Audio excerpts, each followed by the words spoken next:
about you. You're so perfect. Hope you know that you got everything. I messed up and I'm haunted. And if I'm being honest, I try to make it all stop. Say I'm okay but I'm not, no I can't help. Hello guys, isang mapagpalang umaga po sa ating lahat guys. May kalabsyok po everyone. Saan po kayo panig ng mundo, saan sulok po kayo ng mundo, hindi po tayo palagi at so ang aking vlog today is yun nga, magluluto ako ng sinigang pero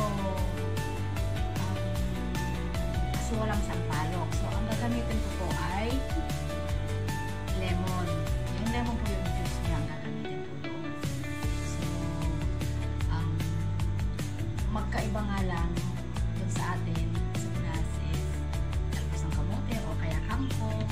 Ang gagamitin ko po is may ano siya, lemon juice at saka lemongrass at saka curry leaf. So, lalagyan natin. So, papakita ko po sa inyo kung ano yung mga ingredients. So, ito po ay siyempre talong. This is brinjal. Saka okra at saka kamatis. So, tomato. Wala nga akong talbos o kaya wala po. Lagyan natin na konti.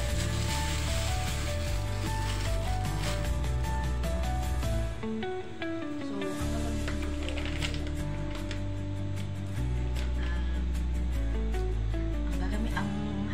ano ko po doon is yung salmon head. Yun po. Ang tawag dyan is salmon head soup. So, tapos ano po doon, may halong chicken breast, siyempre, para ano na siya. Masarap po siya. Lemon kasi ginagamit ko instead kesa yung sampalok. Kasi yung sampalok sobrang masin. Yung lemon maganda po rin kasi may nutrition sa ating mga katawan. So, ayan po, pinapakulan ko na po siya. Pinapakulan ko po. Ito po yung ano, parang nilagay kong chicken, curry leaves kasi nga masarap siya. Tapos ito yung lemongrass, onion, saka ginger. Lagyan ko siya ng luya, lemongrass, sibuyas, at saka curry leaf. Papakuluan po natin siya. So, pagkakulo niyan, ilagay natin yung salmon head. Pagka alangan natin na ano na, pwede natin isaba yung salmon head saka itong mga ito kasi madali na maluto yung salmon head saka itong okra at saka itong brinjal, lettuce finger, kamatis. Yan po. So, abangan niyo po mamaya guys. Pero bago po yan is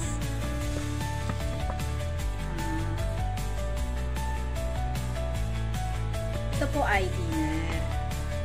Kasi ang ginagawa ko kasi ganyan na lang siya para minsan na lang kainan na.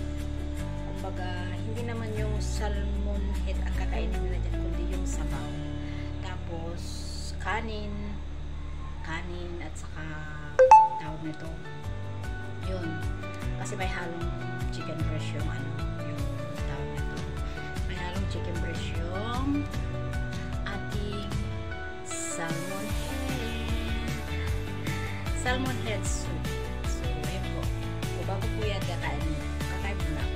So, gagamitin ko lemon, kamatis, chicken breast, salmon head, saka ito,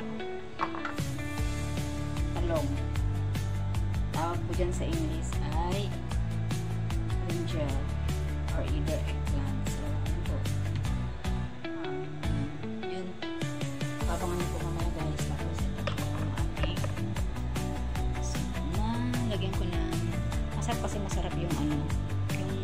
malalasahan mo yung nito, curry leaf. Yan, malalasahan mo yung curry leaf. Saka yung lemongrass, ginger. Masarap po siya at saka malasa. Kaysa yung sampalok kasi sobrang maasim yung lemongrass. Ito, napakasarap talaga ang lemon. Nagbenepisyo pa po sa katawan natin. Lalo na yung mga inuubo. Pwede na itong inumin. Masarap siya. Kumbaga yung katawan mo parang binibigyan niya ng lakas.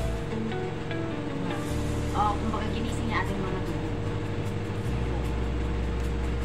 Masarap po siya, pero ito naluto na po siya. Masarap siya, tikman ko nga ulit. Patayin ko na po para hindi siya maluto masyado yung gulay. So, ayan po. Titikman mo natin ulit.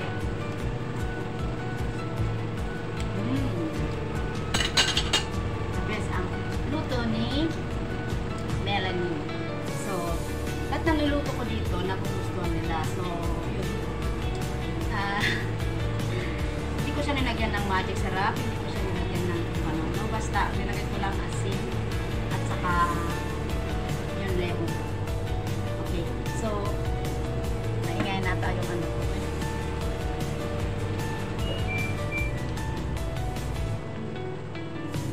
So, akwin natin siya, guys.